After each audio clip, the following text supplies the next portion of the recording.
we'll go to the browser over here, and in the browser we will type Grabit, and after typing Grabit, I think you need to type Matlab as well, because it is for the Matlab. Then there is this file exchange program.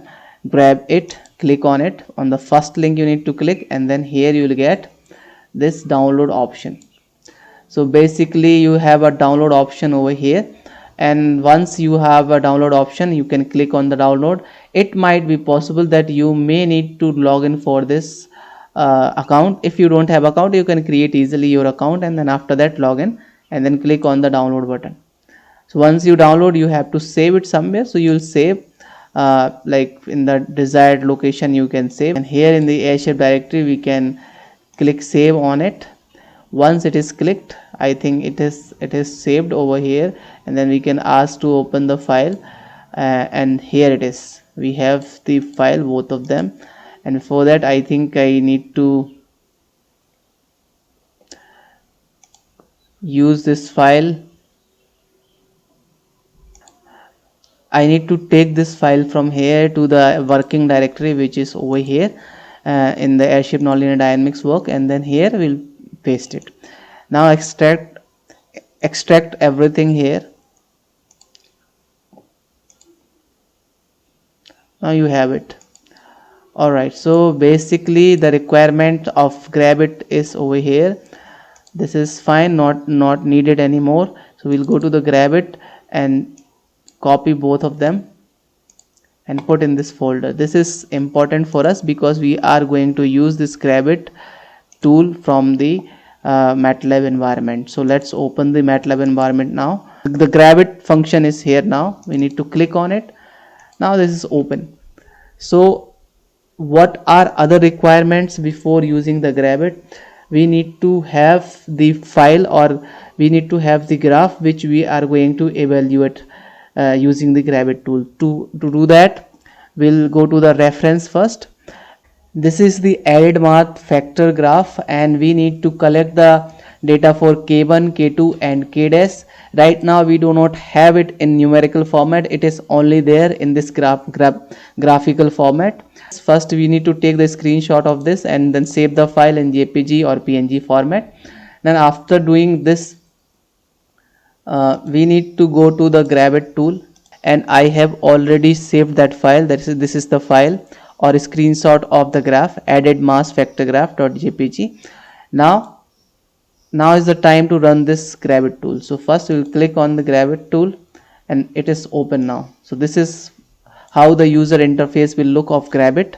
Now it will ask to load the image. You need to click on the load image, and here is the image, as you can clearly see, added mass factor graph. This is our image. We will click on it and open it. Now it has opened in the Grabit tool, and now we need to collect the points, or collect all the data required. So what we will do? First thing, we need to calibrate. So click on the origin of x axis. Okay, so our origin is somewhere here, so we will click on this point and mention the value 0 because origin is at 0. Now click on the maximum value of x axis. So this is our maximum value. We have the data till I think 15. So we'll click on here and type 15 here. So value will be around 15. So now 15 has typed. Now click on the origin of y axis. So we'll click once again here, and then I think it has not clicked. So we'll click properly. We'll go and then click it, and then assign the value to y origin. That is also equal to 0. So we'll assign the value to y origin to 0. Now the next value is the maximum value of y, so which is equal to 1. So we'll click on this, and this is the maximum value of y. So now our origin is set. So origin is at 0 0, and maximum value of x is 15 and maximum value of y is 1.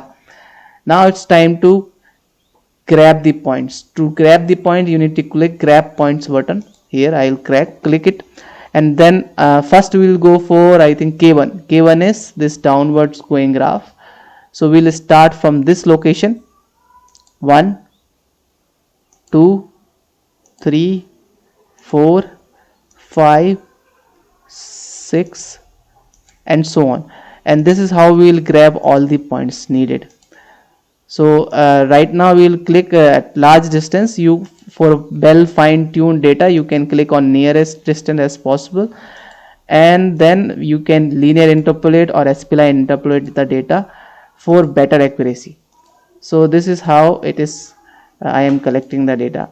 Also note over here in the right hand corner, the graph itself is plotting.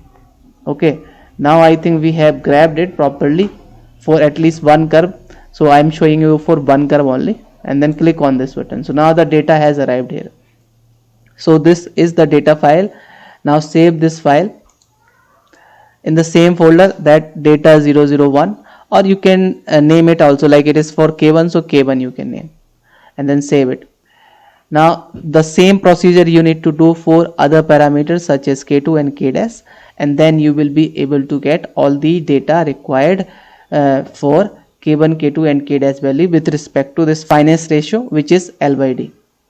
So I have showed you for one. Now click close. You can go for multiple others also. Now it's time to create this K-eta parameter file. So we need this K1x and K1y data, right? So this is what we have actually collected in this k1.mat file using the Grabit tool. So we'll click on it, and here it is. Right now it is in the column format. We can transpose it and convert it into the column to transpose the variable, so it will from the column to row it will be converted. So this is the first value for x, and this is the first value for the y. So x and y values are now we have obtained. So we need to just copy this and coming back over here, and then here we need to I think individually we need to paste it one by one. So once you paste it, your data will be here. Then you can do the interpolation, and after the interpolation you will have lot of points point at very fine distance, and you will get more accurate value, more correct value for your data.